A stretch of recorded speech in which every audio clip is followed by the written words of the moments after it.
Assalamualaikum warahmatullahi wabarakatuh. Kita lanjutkan bacaan kita buku Bebas Hutang Cara Taisi langkah ke-7, halaman 118, infak dan sedekah terbaik. Perintah dan dalil tentang sedekah banyak sekali, dan saya yakin Anda sudah sering mendengar tentang manfaat sedekah. Karena itu, dalam kondisi yang sangat sempit seperti ini, merupakan momen bagi Anda untuk mengimani keajaiban sedekah dengan cara tetap bersedekah meski dalam sempit rezeki. Konsistensi ini akan mempercepat penyelesaian masalah, apapun masalahnya. Tidak hanya sedekah dalam kondisi sempit dan lapang, tapi sedekah dengan harta terbaik yang kita miliki. Sekali lagi, pakai otak kanan untuk mengamalkan sedekah. Kalau cara pikirnya pakai otak kiri, sedekahnya ya begitu-begitu saja. Maka masalahnya itu terus dan tidak akan selesai. Kesempatan terbaik untuk membuktikan bahwa sedekah Anda dibalas oleh Allah adalah ketika Anda dalam kondisi sempit, susah seperti saat ini. Memang berat pelaksanaannya, tapi disinilah iman diuji. Sedekah bukan hanya masalah berbagi, sedekah adalah masalah iman. Jadi untuk infak dan sedekah memberi pengaruh luar biasa ketika rumus 1, sedekah terbaik ditambah saat sempit. Bila saat ini Anda sudah terjerat hutang, Anda punya masalah keuangan, dan uang di tabungan sudah kosong, suatu hari dalam perjalanan pulang ke rumah, Anda melihat orang yang menghampiri Anda. Ia menceritakan kesulitannya dan ia minta bantuan Anda. Orang ini benar-benar membutuhkan bantuan Anda. Anda yakin bahwa dia tidak berbohong. Maka bagaimana perasaan Anda?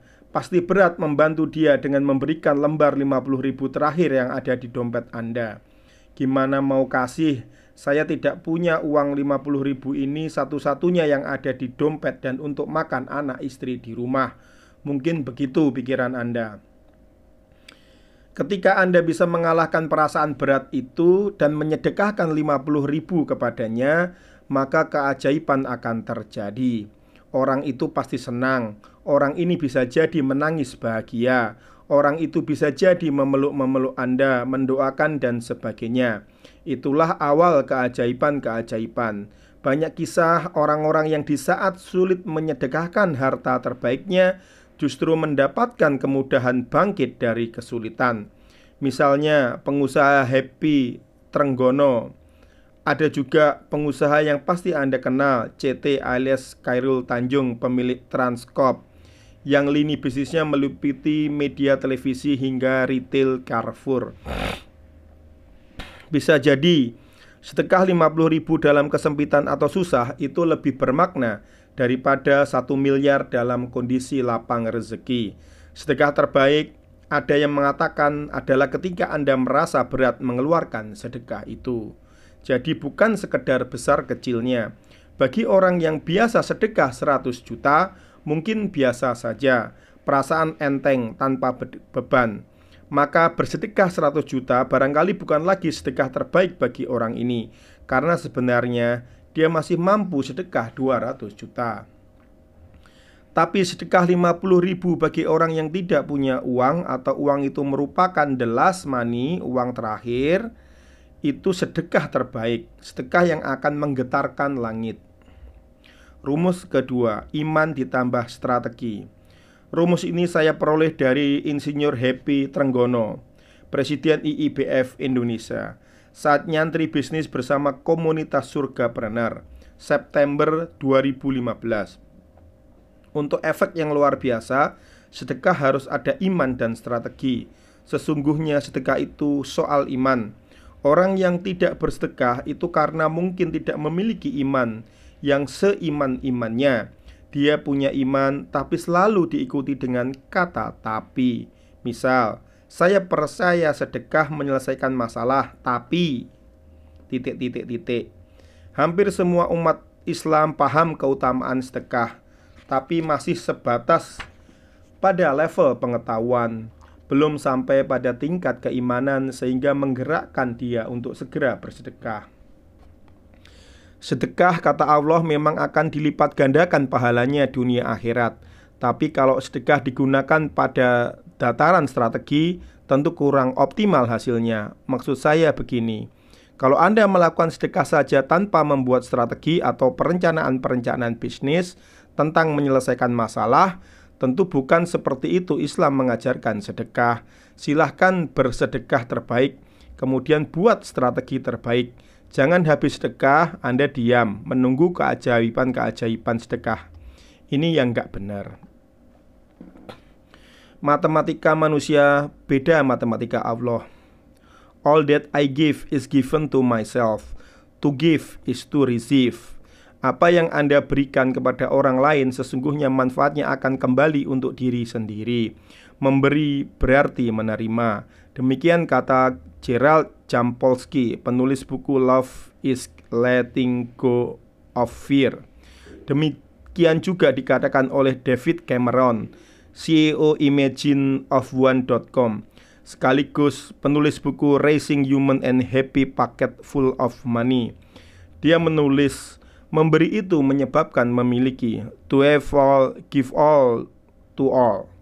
Kesaksian itu dikutip oleh Ahmad Riawan Amin, Direktur Utama Bank Muamalat, dalam bukunya yang berjudul The Celestial Management. Menarik sekali yang mereka penulis katakan itu, tapi tidak ada hal baru dari mereka. Semuanya sudah jelas Al-Quran dan hadis, bahwa salah satu faktor yang menjadikan bisnis sukses, harta berkembang biak dan beranak pinak apabila kita mau berbagi infak, zakat, dan sedekah. Loh, kok bisa? Bagaimana mungkin pengeluaran berupa zakat, infak, dan sedekah ZIS bisa melipat gandakan harta? Bukankah zakat, infak, dan sedekah bukan termasuk investasi yang langsung menghasilkan dan dapat diketahui returnnya seperti deposito, reksadana, saham, dan produk investasi lainnya? Bukankah kegiatan itu hanya mengurangi uang kita? Di sini kita harus menyadari bahwa matematika kita beda dengan matematika Allah. Hitung-hitungannya beda. Bila 5 dikurangi 3 sama dengan 2, maka matematika Allah menyatakan 5 dikurangi 3 sama dengan 1400.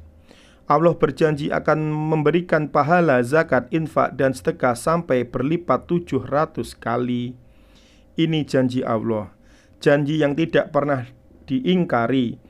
Allah Maha menepati janjinya. Sebagaimana disampaikan Quran surat Al-Baqarah ayat 26:1, perumpamaan orang yang menginfakkan hartanya di jalan Allah seperti sebutir biji yang menumbuhkan 7 tangkai. Pada setiap tangkai ada 100 biji. Allah melipat gandakan bagi siapa yang Dia kehendaki, dan Allah Maha luas, Maha mengetahui. Hadis Rasulullah pun banyak menunjukkan bertambahnya rezeki dengan bersedekah. Di antaranya dari Abu Hurairah, Rasulullah bersabda, Allah telah berfirman, "Wahai anak Adam, infakkanlah hartamu, aku akan menambah hartamu." Lalu bagaimana janji-janji Allah tersebut dapat diterima logika akal? Uraian berikut dapat menjelaskan hal itu. Allah memberikan rezeki materi kepada manusia melalui manusia yang lain, tidak diturunkan langsung dari langit.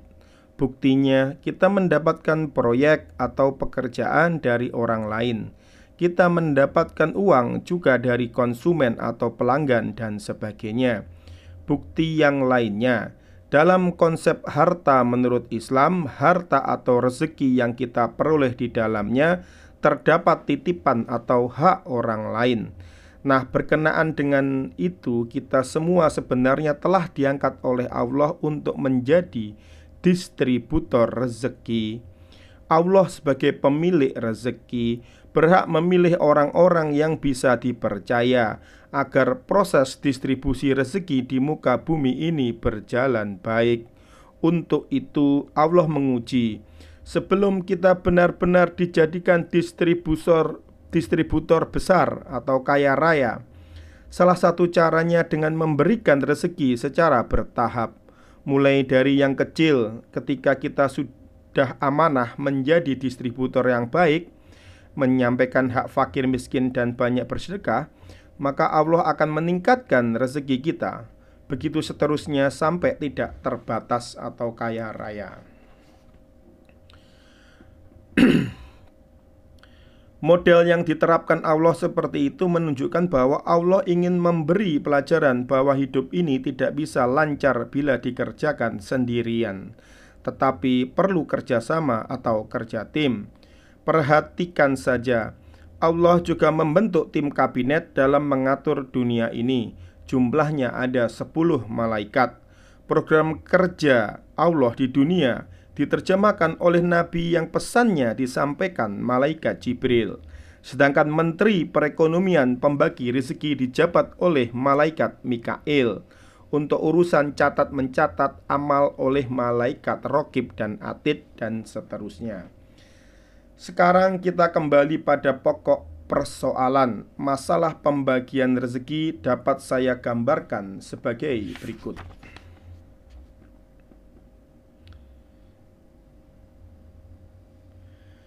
Mari kita mengamati bagaimana orang-orang kaya di Indonesia maupun di belahan dunia lainnya. Mereka adalah orang-orang dermawan. Mereka selalu menyisihkan sebagian hartanya untuk kegiatan sosial dan keagamaan. Janji Allah dan Rasul-Nya pasti benar. Dari zaman Rasul, sahabat hingga saat ini sudah banyak buktinya. Bila mengambil contoh ekstrim, kita dapat menyaksikan reality show di sebuah televisi swasta beberapa tahun lalu. Ada tayangan TV menggambarkan seorang miskin diuji tanpa sepengetahuan, diminta tolong oleh seorang dari aktor pemeran. Ada yang menolak memberi bantuan, tapi ada orang yang mau membantu. Saat ada yang mau membantu, maka kru TV melalui pemeran yang lainnya memberikan imbalan yang jumlahnya berlipat-lipat. Contoh ini mungkin kurang relevan karena Anda mungkin beralasan bahwa itu hanyalah tontonan TV.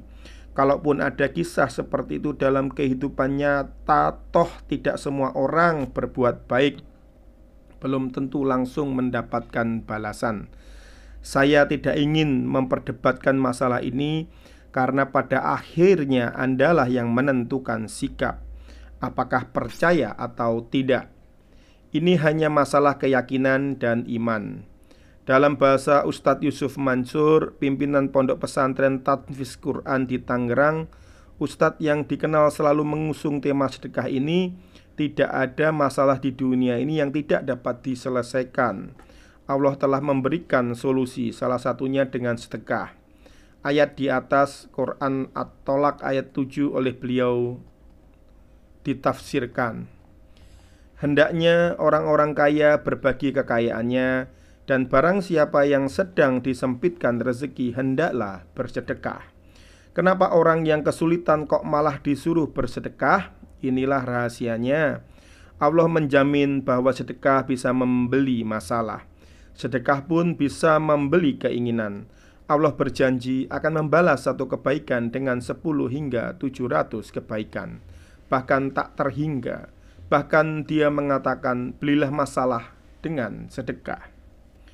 Kebalikan dari paradigma di atas, perhatikan orang-orang yang pelit.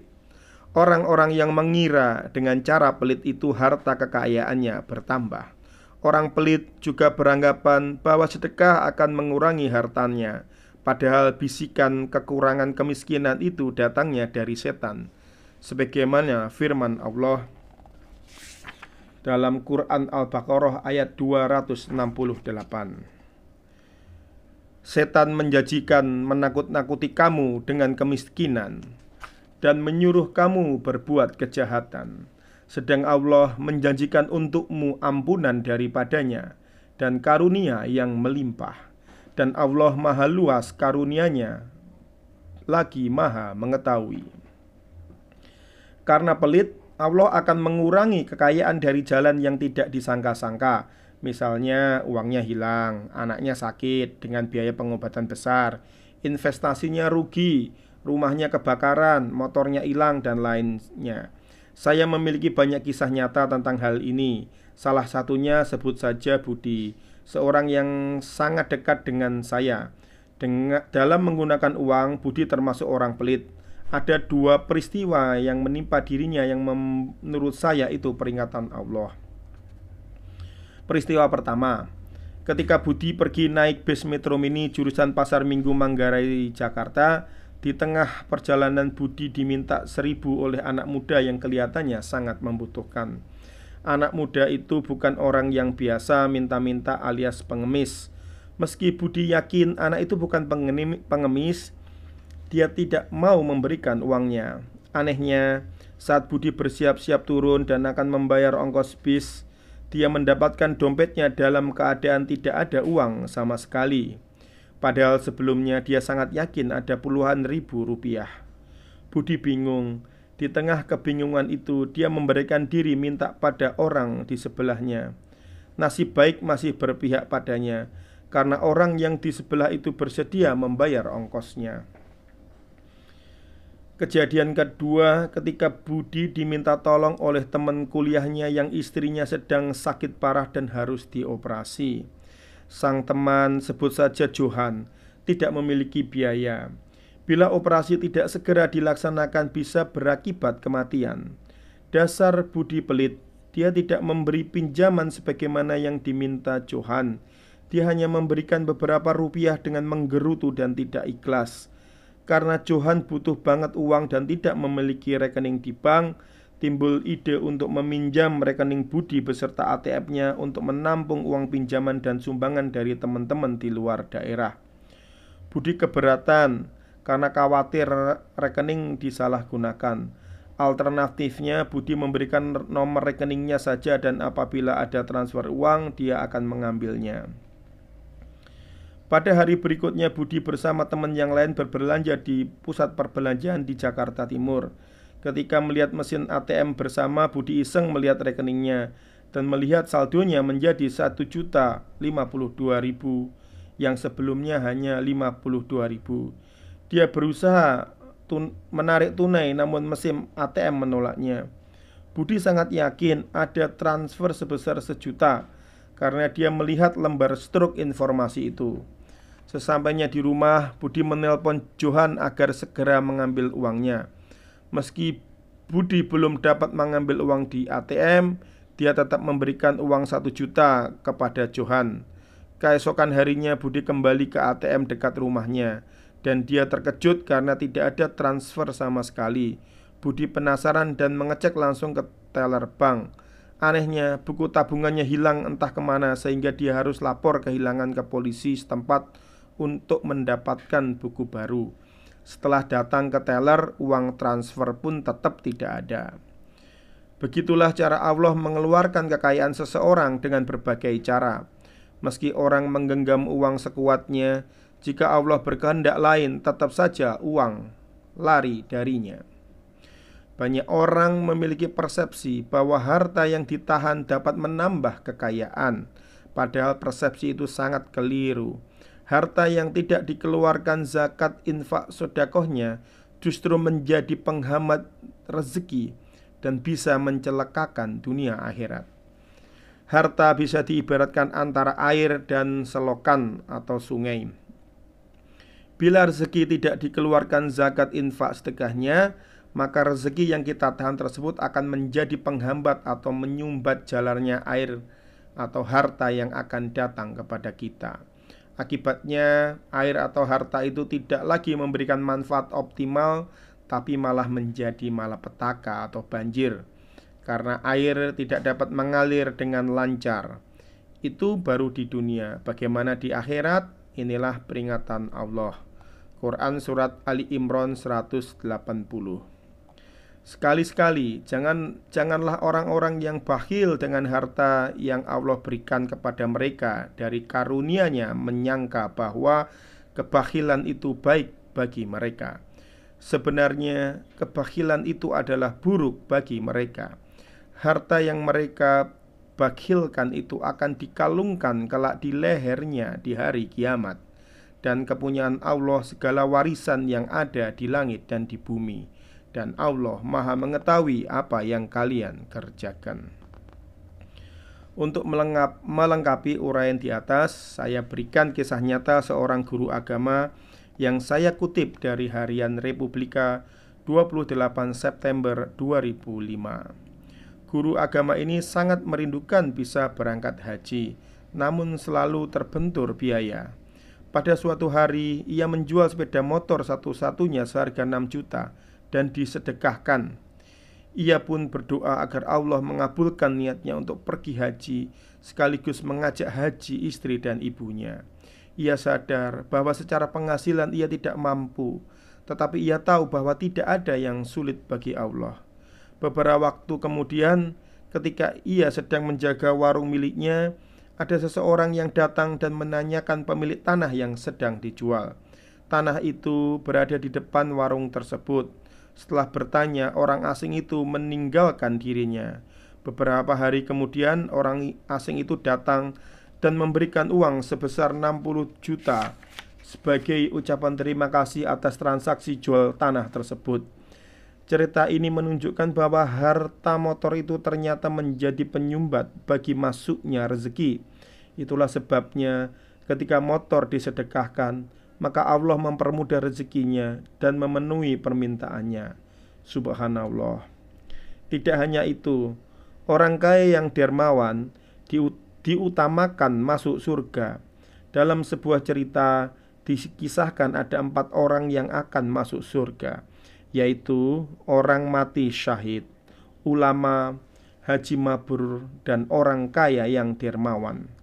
Pada kesempatan pertama, malaikat mempersilahkan orang mati syahid untuk masuk surga duluan. Orang yang mati syahid itu menolak dengan alasan yang lebih berhak adalah ulama yang mengajarkan padanya ilmu sehingga ia bisa menjadi orang baik. Maka malaikat pun kemudian mempersilahkan ulama untuk masuk surga. Tetapi sang ulama pun keberatan masuk duluan karena dia malu sama orang kaya yang dermawan, sebab dia yang memberikan fasilitas untuk proses belajar mengajar. Akhirnya malaikat mengizinkan orang kaya yang dermawan masuk surga terlebih dahulu. Sudah siap bersedekah? Cari harta terbaik Anda sehabis baca buku ini ya. Cari tempat bersedekah. Sebaiknya cari orang-orang yang kesulitan bayar hutang. Banyak loh orang kesulitan bayar hutang. Cara ini insya Allah akan mempercepat menyelesaikan masalah. Orang yang punya hutang dan kesulitan bayar termasuk orang yang berhak menerima zakat, infak, dan sedekah. Dia termasuk 8 asnaf berhak menerima zakat, sebagaimana disebutkan dalam Quran surat At-Taubah 60. Sedekah kepada yang lain boleh-boleh aja, silahkan saja. Infak dan sedekah tidak bekerja. Bila selama ini Anda merasa sudah bersedekah dan berinfak, tapi rezekinya tidak kunjung membaik, coba periksa. Apakah Anda sudah memberikan sedekah terbaik? Jangan-jangan Anda bersedekah dengan barang atau harta benda Anda sendiri yang sebenarnya tidak menyukai barang itu. Perhatikan firman Allah, kamu sekali-sekali tidak sampai kepada kebajikan sebelum kamu menafkahkan sebagian harta yang kamu cintai. Apakah sedekah Anda sporadis, sekali-sekali, sedikit, dan tidak menjadi kebiasaan rutin? Bila ingin bersedekah mengubah kehidupan, jadikan sedekah bagian dari hidup, bagian dari habit atau kebiasaan. Jangan jadikan sedekah hanya sebagai strategi. Anda bisa kecewa kalau itu Anda lakukan, karena balasan Allah atas sedekah belum tentu seperti yang Anda inginkan. Balasan Allah kapan saja, berupa apa saja, terserah Allah. Tapi yang jelas pasti dibalas kebaikan itu. Maksudnya strategi bagaimana? Anda bersedekah setiap ada keinginan atau masalah. Kemudian Anda berharap dapat balasan berlipat ganda dan menyelesaikan masalah. Apakah itu salah? Tidak sepenuhnya salah, tapi menjadikan sedekah sebagai kebiasaan itu lebih baik daripada hanya sebagai strategi seperti itu. Karena itu biasakanlah sedekah rutin harian, khususnya waktu subuh, sedekah mingguan dan bulanan. Sedekah fleksibel sesuai rezeki yang Anda terima atau rezeki yang Anda harapkan. Apakah Anda masih sering menggerutu alias tidak bersyukur? Menggerutu adalah perilaku yang wajib dihindari, karena sikap ini bisa menjadi sumber tertutupnya ridho Allah. Tanpa ridho Allah, apapun yang Anda lakukan sulit berjalan baik. Ikhlas pasrah atas takdir merupakan salah satu solusi menggapai ridhonya dan mendorong amalan sedekah bekerja dengan baik. Apakah Anda masih makan riba? Keyakinan akan sedekah dan riba itu satu paket. Jelas aturannya. Allah memusnahkan riba dan menyuburkan sedekah. Jadi kalau Anda bersedekah tapi masih makan riba, maka akan menjadi zero sum game. Zero sum game berarti pada akhirnya sesuatu menjadi nol, saling meniadakan. Misalkan jika sedekah mendapatkan nilai +1 dan nilai riba adalah -1, maka +1 ditambah -1 adalah sama dengan 0. Jadi sesungguhnya bukan sedekah yang tidak bekerja, tapi hasil kerja sedekah itu dirusak oleh riba. Komitmen sebagai khalifah dan pembela agama. Quran Surat Muhammad ayat 7. Hai orang-orang yang beriman, jika kamu menolong agama Allah, niscaya Dia akan menolongmu dan meneguhkan kedudukanmu. Sedekah dan infak terbaik menjadi lebih sempurna bila dilengkapi dengan komitmen Anda menjadi khalifah dan pembela agama Allah. Kita hidup bukan berdagang dengan Allah, dengan selalu mengharap imbalan darinya, baru mau berbuat baik. Selama ini mungkin Anda terlalu egois, fokus mencari uang untuk diri sendiri dan keluarga.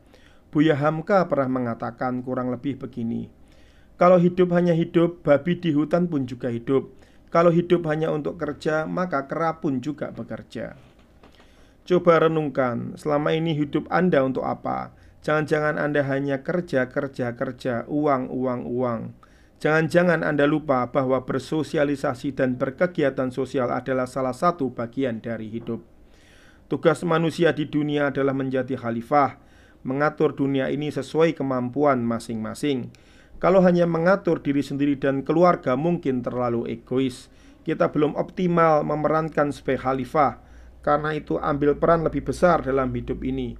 Insya Allah, Allah memberikan kemampuan dan rezeki yang lebih besar pula. Rezeki seseorang juga tergantung dari peran yang dijalankannya. Kalau perannya kecil, rezekinya kecil. Kalau mengambil peran besar, misal banyak membantu orang, aktif di kegiatan sosial, aktif berdakwah, insya Allah rezeki Allah yang cukupkan. Barangkali ini yang Anda lakukan dan juga sebagian besar masyarakat selama ini. Berangkat pagi-pagi, pulang larut malam, gak pernah lihat matahari tenggelam. Saat tiba di rumah, anak dan istri sudah tidur, sehingga tidak sempat bercengkrama bersama keluarga. Hari libur Sabtu Minggu istirahat di rumah, tidur-tiduran, pergi ke mal atau rekreasi keluar kota. Hari Senin mengulangi rutinitas kerja. Kapan Anda berkegiatan sosial, kegiatan keagamaan, kegiatan advokasi, atau bahkan kegiatan dakwah? Kapan mau berbuat untuk agama Allah? Kapan memerankan khalifah? Hidup bukan hanya untuk mencari hidup. Mari perhatikan tugas Anda dan manusia lain yang dilahirkan di dunia ini. Tujuan hidup, mencari ridho Allah. Quran Surat Al-Bayyinah ayat 5. Ini penting sekali. Peranan hidup sebagai khalifah. Quran Surat Al-Baqarah ayat 30. Tugas hidup mengabdi pada Allah. Quran Surat Az-Zariyat ayat 56. Pedoman hidup Al-Quran Surat Al-Baqarah 2 dan Sunnah. Teladan hidup Nabi Muhammad Surat Al-Ahzab ayat 21. Sahabat hidup orang-orang yang beriman Quran Surat Al-Hujurat ayat 10. Alat hidup, harta, tahta, dan semua potensi Quran Surat Al-Qasas ayat 77.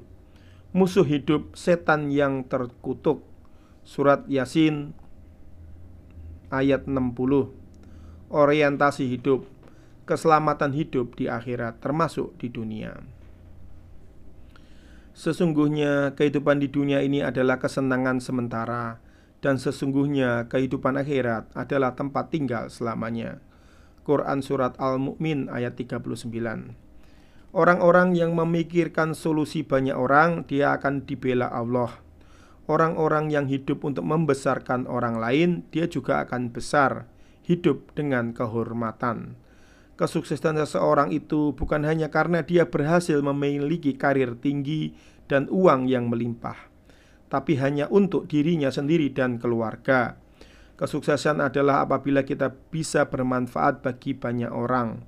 Kata Nabi SAW, sebaik-baik manusia adalah orang yang bermanfaat bagi banyak orang. Sekarang renungkan apa yang Anda lakukan. Agar Anda ditolong Allah, maka Anda harus punya nilai-nilai yang jelas untuk Anda bela atau perjuangkan.